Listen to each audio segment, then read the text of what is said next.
Fighters Forecast. All right, welcome back to Fighters Forecast. I'm Drew. I'm Henry. And this is a bit of a kind of just a looser topic. We've been talking mostly about present information, like upcoming fights, predictions, stuff like that. But kind of wanted to move into just some topics where we can just kind of talk about anything and build more into the narratives of the UFC in general, because a lot of times when we're talking about narratives that are already going on and happening, but it allows us to see a different aspect of the UFC. This kind of stemmed from me watching the UFC 316, and while that was happening, Dana White announced the UFC BJJ, which is it almost seems like the Ultimate Fighter type. Very funny that happened right after we did the episode on The Ultimate Fighter, but it'll be hosted by Mike Musumeci will be one of the coaches. He moved from one championship, a very great grappler. I've seen a lot of videos of him, and he's a very interesting character, I would say. Definitely seen some content with him, Demetrius Johnson, and it kind of got me thinking. It's like a lot of times with UFC fighters, they generally start in one specific martial art and then they kind of expand and move to MMA and kind of go there. So the question I kind of had was, which would have a better transition? Jiu-Jitsu, boxing? I've kind of been doing Jiu-Jitsu for the last year or so, a bit on and off, been doing it more frequently recently though, and Henry's been doing boxing. I thought it'd be cool if we just kind of talked from both sides and kind of figure out. I don't think there's going to be a exact conclusion. I think it's just going to be better like exploration of how each transitions and understanding of just how. I think the main conclusion that will happen is just realizing how difficult the UFC is, because there's so much you have to change about a martial art that you've already kind of mastered just to kind of have it fit within the range of the UFC and MMA in general. Going off that, did you have any like specific names you were thinking of when you were thinking of someone transitioning to boxing, or were you kind of just looking at it from just the concept of boxing in general? Yeah, this is a really interesting question, and I'm glad you brought this up, because something I've noticed, and you're going to get into this too, is the way that different martial arts kind of adapt when they're brought into MMA, right? I know I've done some jiu-jitsu in the past as well, and I know we've grappled. That's actually how we met. Yeah. Well, it's funny because like your contact in my phone is still Henry BJJ, because that was how I needed to remember you. Yeah, I don't think we actually ever told that story on the show before, but Drew and I met. We were both beginners in the UNC where we go to school, their jiu-jitsu club, and we were both new to the club, so we decided to grapple together, and then we both showed up to that, and then we kind of started talking about UFC on the first day, and then I think just went from there. But yeah, going off that tangent, I kind of totally forgot that. I think it's really interesting because people talk about MMA as mixed martial arts, and it's so many of these different sports, martial arts merged into one, but you very rarely see the highest level of one sport do really well in MMA, right? There's countless examples of fighters struggling, and I have a list here of fighters struggling to make that transition when they are just so dominant in one sport, just because, MMA fighters that really do it well, let's say Alex Volkanovski, John Jones, Tom Aspinall, guys and girls that are really dominant, have kind of adapted these different sports and these different skill sets into one style that really fits them, where they can. I think that one of the earliest guys that did it so well was GSP. He was one of those guys that was able to kind of blend all the facets together into one masterful game. So off of that long tangent, a lot of times when I'm watching the UFC and I'm seeing the striking, there's a lot of holes in boxing. You know what I mean? There's a lot of messy footwork. There's a lot of sloppy guards. There's a lot of stuff like that. And I think honestly, what I get when I watch these highest level boxers that are in the UFC, I'm thinking Ilia Topuria, Max Holloway, Dustin Poirier. You really see how dominant boxing can be. I think Ilia Topuria is an amazing example of that right now, because he has such crisp, clean striking, pure boxing with great head movement and defense, that I think he has proven that you can be really dominant with not obviously just that, but that being a big part of your game. So really quickly, before I throw it back over to you, I'm going to go through a list of some of the best boxers that have transitioned into not just UFC, but MMA. And then I can throw it over to you before I kind of get into more of a breakdown here. But really quickly, like a list that I found here: Marcus Davis, Ray Mercer, Art Jimerson, Holly Holm, Heather Hardy, Clarissa Shields, and then probably the most notable boxer that made that transition was James Toney, who only fought in the UFC once, but he is a great boxer, and I believe one of his best known for was beating Evander Holyfield in 2003. So I'll get into more depth of that transition in a second, but Drew, I would kind of ask you the same thing. Who are some of the best like jiu-jitsu practitioners when you think of the UFC and MMA in general? And what do you think a good grappling base can get you when it comes to succeeding in MMA? And then who are some names that you think of? Yeah, I mean, when it comes to grappling in general, I think, and I mean, if you just look at the vast majority of champions within the UFC, like a lot of them have at least some type of grappling base. I mean, we just talked about Merab for at least an hour. I mean, I guess the only guy that's kind of really combated that is, I'd say, JDM recently. But I mean, if you look at guys like Islam Makhachev, like these guys and I think the main thing with grappling is that it kind of I wouldn't say it subdues boxing, but it makes it harder for boxing guys to open up. Like look at how Merab versus Sean O'Malley went. We know what Sean looks like whenever he is comfortable striking. He'll start like pretending to dribble a basketball between himself. Yeah. He's very much a very loose striker, but whenever you go up against a guy who you know is a guy who's insanely dominant in grappling, it just makes it harder for you to get off combinations, because the second someone like that feels pressure, they're shooting, and that makes it harder to set things up. It makes distance management a lot harder.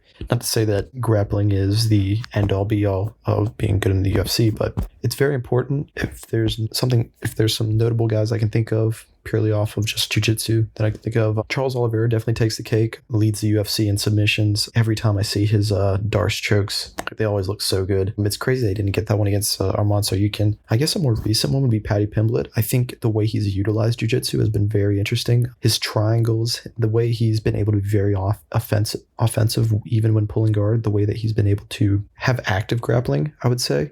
I mean, look at the way that he was able to implement ground and pound against Michael Chandler. Look at the way that he was able to kind of, I wouldn't necessarily say cruise through, but in that first round against Tony Ferguson, he was really putting Tony Ferguson on his back, and anytime someone like turned away, no one wanted to turn away from Paddy, because the second he does, he's putting a hook in. Like you saw that against Tony, you saw that against Paddy. I mean, not against Paddy, against Michael Chandler. Some notable guys I can think of, I guess, historically, I mean, the first UFC champ or UFC, like when it was a tournament and there was no real establishment. Yeah.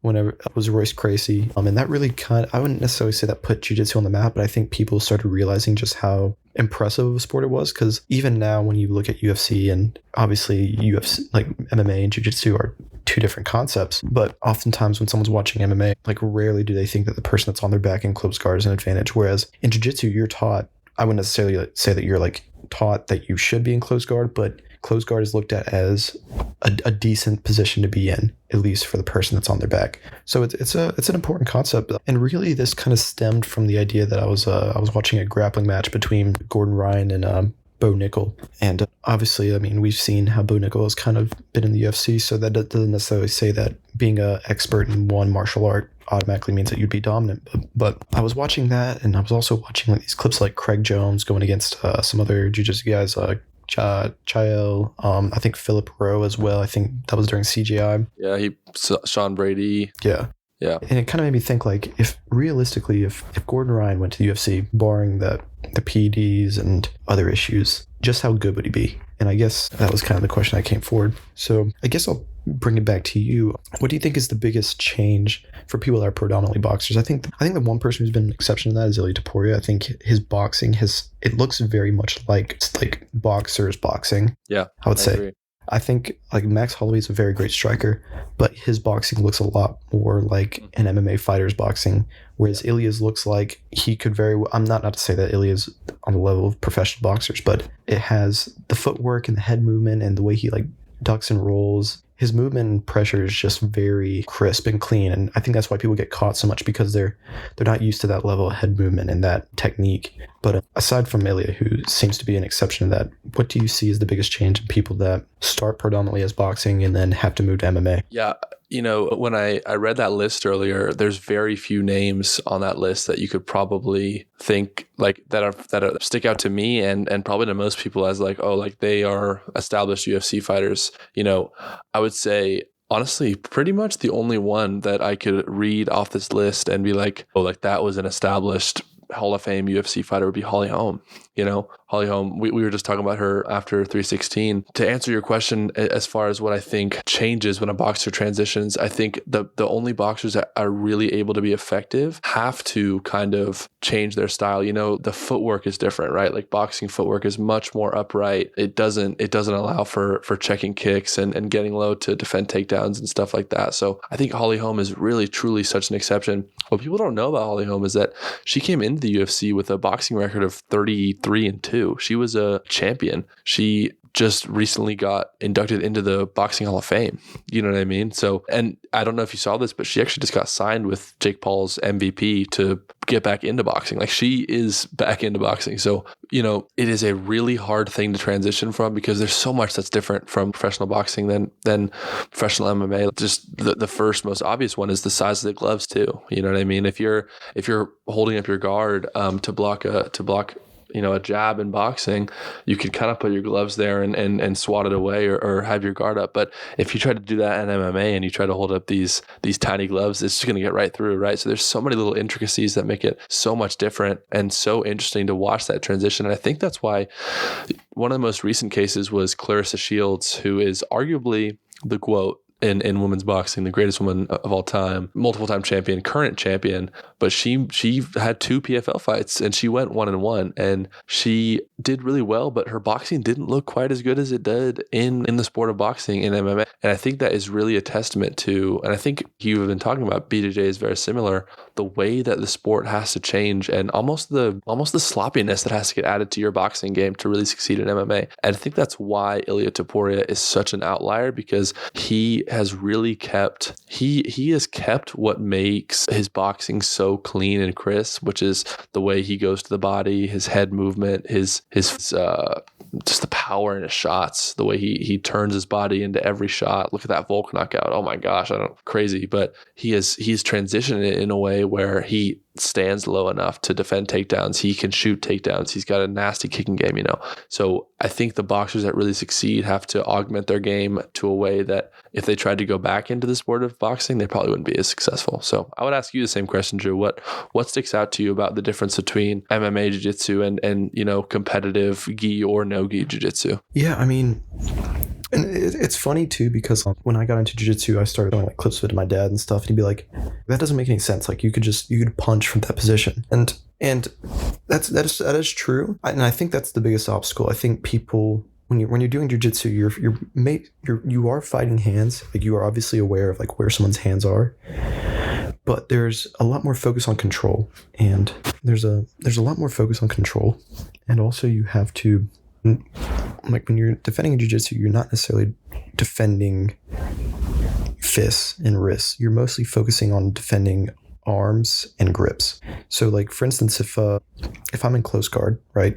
If I'm trying to go for a sweep, like if it's no-gi, I would probably try and grab a wrist, and then I would invert and I would try and grab an ankle, and that would be like a flower sweep, for instance. You can't do that in UFC. Why? Because your left arm is on their right wrist and your right arm is on their right ankle. And that just leaves you open to get clocked in the face with their left arm. So it's a lot harder to work off your back. Does that mean that you can't be very offensive? Obviously you can. I mean, look at Nate Diaz almost perfected the triangle in MMA. I mean, he was that was honestly like, he was so dangerous from his back. And then and Charles kind of expanded on it, but like from more of a stand-up. Like I think Charles didn't necessarily have a lot of like takedown offense, but it was like if you got him to the cage, he was always willing to like jump Gilly or jump Badarsh or something like that. And but going back into like what makes it difficult, I think striking. I guess that's kind of the obvious answer. Another thing, and Craig Jones has talked about this, is BJJ guys are really used to like inverting, almost like going under the opponent, and that does not work in MMA. Especially when you start implementing slams, when you start implementing punching down, you can't get those same moves across, because Craig Jones, his whole career, I mean, I wouldn't say his whole career, but his whole style is based on threatening heel hooks and leg locks. He will invert under you, drag under you, and before you know it, he's got your heel in his armpit. And when you apply that to MMA, it just doesn't work as well. So I think that's the primary issue, just striking. Not to say that it doesn't work. I mean, it obviously does work. It's one of the, and this was honestly surprised me when I was listening to Ilya's podcast with Joe Rogan. He started in Jiu-Jitsu, which is a crazy thing. Yeah. Obviously, it looks so like did Tom Aspinall, you know? Yeah. I mean, obviously, it looks like he started working on striking a lot more when he started doing things professionally. But I think he didn't have like amateur boxing, I believe. Yeah. Yeah. So, I mean, he definitely is well-rounded to say the least. But yeah, definitely striking. And I think it's just like muscle memory. Like you get so used in jiu-jitsu to like not be anticipating striking. And whenever that does happen, it's like, oh, this doesn't work. And then I think if people get used to it, it's easier, but it makes you re-question how you go about doing anything in jiu-jitsu because, well, should I even go for this? Because what if I get like hit or something like that? And jiu-jitsu's kind of expanded to take that into account. There's something called combat jiu-jitsu, which is like open palm strikes. Yeah. But I know Uriah Faber is really big into that. But I mean, still the main thing is no-gi. I think there has been a big evolution in jiu-jitsu, I would say, that's kind of moved more towards that MMA aspect. Like I'd say if you went back 20 years, I'd say the primary thing that was driving BJJ was gi jiu-jitsu. I mean, people have built, look at the Gracies. They have jiu-jitsu gyms all over the country just from IBJJF. The gym I go to, it's run by a guy named Hobson Mora, who was a really great gi guy. I don't even know if they even had no gi at that time, but now you look now and the driving factor in jiu-jitsu is no gi. A lot of gyms still do gi, but you can kind of see that transition where people kind of want that real world aspect. Not to say that gi isn't realistic, but it does add a certain aspect that wouldn't necessarily be implemented, especially in an MMA circumstance. But yeah, I think it's a big transition. I think you have to teach it almost differently. And Craig Jones says that where he has to have, when jiu-jitsu guys transition, they have to reevaluate their entire method of attacking and being offensive, especially from their back, because sorry, I know I'm going on like a really crazy tangent, but jiu-jitsu is kind of based in, there are takedowns in jiu-jitsu, obviously, but a lot of people are really comfortable with pulling guard in jiu-jitsu, leg locks, foot sweeps, all of that. And I think jiu-jitsu works best in MMA when you have takedowns, when you can figure out takedowns. I think jiu-jitsu works really great from top position in MMA. It's more so when you're on your back, which is where a lot of people like being in jiu-jitsu, where it starts to become an issue and where people have to kind of readapt how they go about it. But yeah. I have a fun way to end this segment where I have a list of matchups between known BJJ guys and known boxing guys. It's a list of I have 5 here, and let's say MMA rules, right? So it's going to be a BJJ guy. Some of these are MMA guys as well, but guys known for having strong BJJ. So it's going to be a boxer versus a BJJ guy in MMA rules. All right, let's do it. So Charles Oliveira versus Tank Davis. Charles.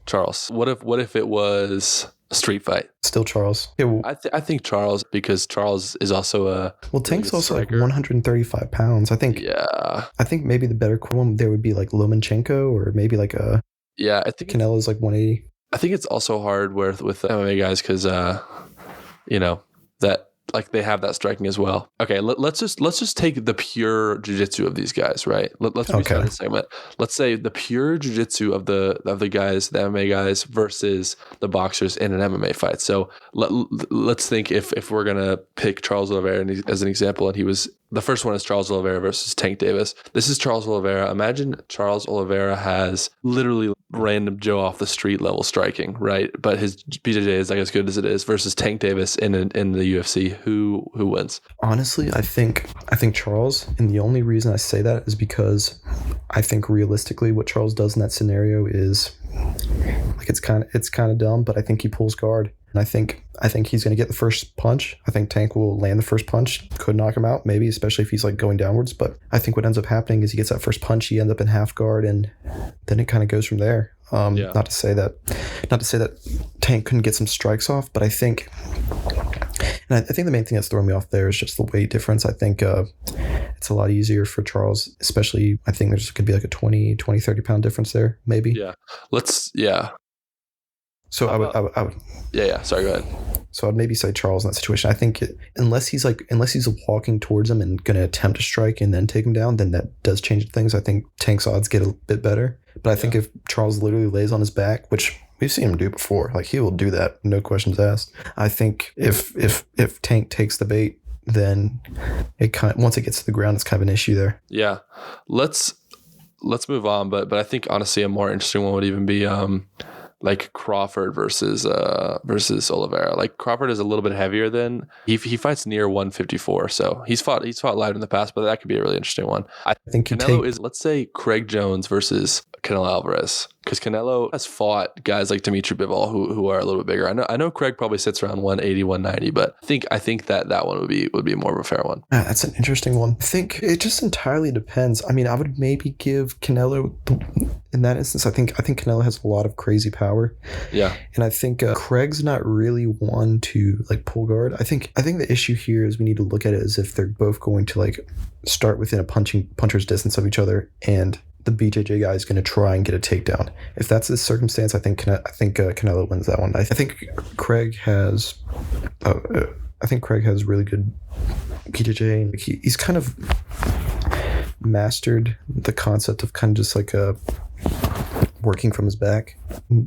When I think of Craig Jones, I don't really think of guard passing. I think of a guy that's like okay in close guard, and then will just pull something out of his ass, and next thing you know, he's got a heel hook. But I think Canelo might have it there. I think the strength is there. I think the knockout power, and honestly, I think the more important issue is the chin. Like Craig has virtually no experience about when it comes to getting hit. And going against a guy like Canelo Alvarez, who is one of the most precise strikers in boxing, I think that would be very difficult for him. So I'd probably give Canelo the edge there. I think it's interesting too, because Craig would have the weight advantage there. I think to make these matchups more fair, you honestly kind of have to do that a little bit, just because when it comes to these matchups, I feel like the grapplers need to have a slight like height and reach advantage to make it a little bit more fair. Because if it is just, I think BJJ guys tend to struggle with. You talked about this before, but I think one of the hardest transitions is like the takedown, the lack of like active takedown. So I think the equal weight classes make it interesting. And I think honestly, like if the distance can be closed, it favors BJJ guys pretty much every time. But I think in this case, I would go Canelo as well.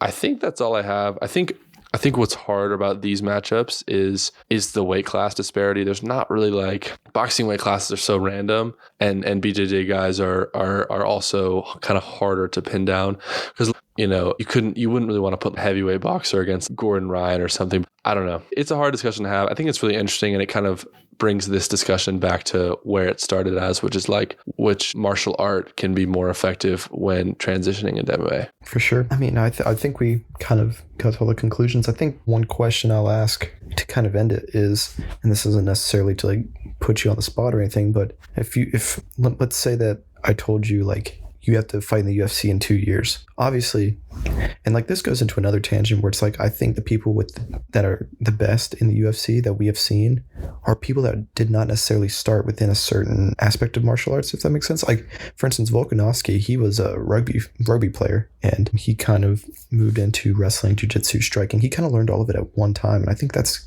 honestly the best base whenever you figure everything out at the same time, because then you can kind of piece it all together. I think Ilia Topuria even said that. I mean, it's a little different in his circumstance because I believe he started in jiu-jitsu, started doing judo a little bit after that, started doing boxing, and then I believe he said that whenever he started focusing on MMA, he just focused on applying each one and seeing where they best fit in each scenario. I think when you have, and I think muscle memory is a big thing. If you're a jiu-jitsu guy, you were doing jiu-jitsu for 15 years, it's going to be really hard. Going back to what I was going to ask, I was going to say, if you had to pick one martial art that you had to start with to go into UFC, this isn't saying that you couldn't like work on some other stuff later on, but what would you prioritize if you were going into the UFC? Yeah, this is a hard one. I think honestly, based on our conversation, like there's not really a right answer, right? Like it seems like the guys that are purely focused on one or the other, like let's say the Kron Gracies in jiu-jitsu, like in modern MMA, and like obviously you could say the same thing about like boxing.